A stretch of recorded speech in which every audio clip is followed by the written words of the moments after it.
जानिए कैसे हुई उत्पत्ति ब्रह्मा जी की। ब्रह्मा को विश्व के आद्य सृष्टा प्रजापति पितामह तथा हिरण्यगर्भ कहते हैं। पुराणों में जो ब्रह्मा का रूप वर्णित मिलता है वह वैदिक प्रजापति के रूप का विकास है।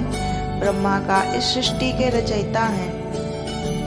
ब्रह्मा जी देवता दानव तथा सभी जीवों के पितामह हैं। सभी देवता ब्रह्मा जी के पौत्र माने गए हैं, अतः वे पितामह के नाम से प्रसिद्ध हैं। इन्हें 4 सिर और 4 हाथों के साथ कमल पर बैठे दिखाया जाता है।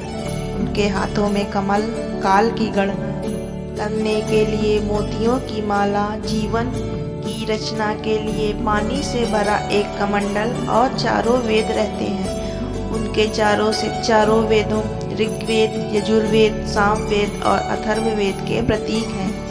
उनका वाहन हंस है जो अच्छाई और बुराई में भेद करने की अपनी क्षमता के कारण प्रसिद्ध है। हिंदू शास्त्रों में भगवान ब्रह्मदेव को सृष्टि का रचयिता कहा गया है। ये भगवान विष्णु व महेश के साथ त्रिदेवों में शामिल हैं, जो मनुष्यों के आदि पिता मनु के भी पिता होने पर परम पिता कहलाते हैं। पर बहुत कम लोग ये जानते हैं कि सृष्टि की रचना करने वाले ब्रह्मदेव की उत्पत्ति कैसे हुई थी। आज हम आपको वही पौराणिक कथा बताने जा रहे हैं। सृष्टि की उत्पत्ति से पहले ये पूरा संसार जल में डूबा हुआ था।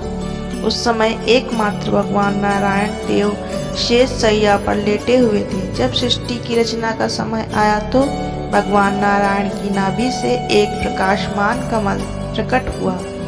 उसी कमल से वेद मूर्ति ब्रह्मा जी प्रकट हुए।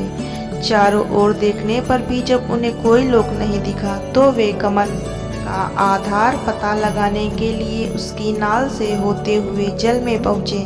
फिर भी उन्हें कुछ पता नहीं चला। अंत में वे वापस कमल पर लौट आए। इसके बाद अव्यक्त वाणी से उन्हें तप करने की आज्ञा मिली, जिसके बाद उन्होंने 1 सहस्त्र दिव्य वर्षों तक तप किया। उनकी तपस्या से प्रसन्न होकर भगवान ने उन्हें दर्शन देकर अपने लोक का भी दर्शन करवाया।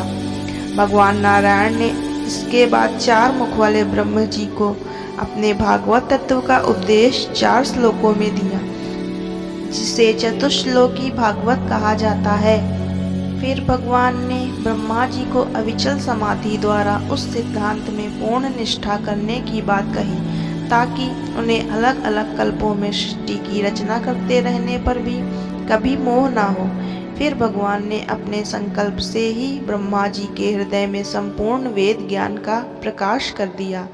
ब्रह्म भगवान का स्वरूप व सृष्टि रचना। पुराणों के अनुसार भगवान ब्रह्म 4 मुँह वाले हैं। उनके 4 हाथ हैं, जिसमें वे वर मुद्रा, अक्षर सूत्र, वेद तथा कमंडल धारण किए हुए हैं। सृष्टि की रचना के लिए उन्होंने सबसे पहले 4 पुत्रों सनक, सनंदन, सनातन और सनत कुमार की उत्पत्ति की। ये चारों भी सृष्टि रचना छोड़कर तपस्या में लीन हो गए। अपने पुत्रों की इस हरकत से जब ब्रह्मा क्रोधित हुए तो उनकी भौहों से एक बालक का जन्म हुआ।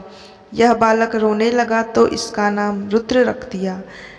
फिर ब्रह्मा ने विष्णु जी की शक्ति से 10 तेजस्वी पुत्रों को जन्म दिया। उनके नाम हैं मारीच, अत्रि, अंगीरा, पुलह, पुलत्स्य, कृतु, वशिष्ठ, दक्ष, भृगु और नारद। उनके मुख से पुत्री वाग्देवी की उत्पत्ति हुई। अपने शरीर के अंशों से ही उन्होंने मनु व शतरूपा की उत्पत्ति की। मनु और शतरूपा के संतानों को रहने के लिए श्री हरि ने वराह रूप धारण कर धरती का उद्धार किया, जिनसे फिर मनुष्य की उत्पत्ति हुई।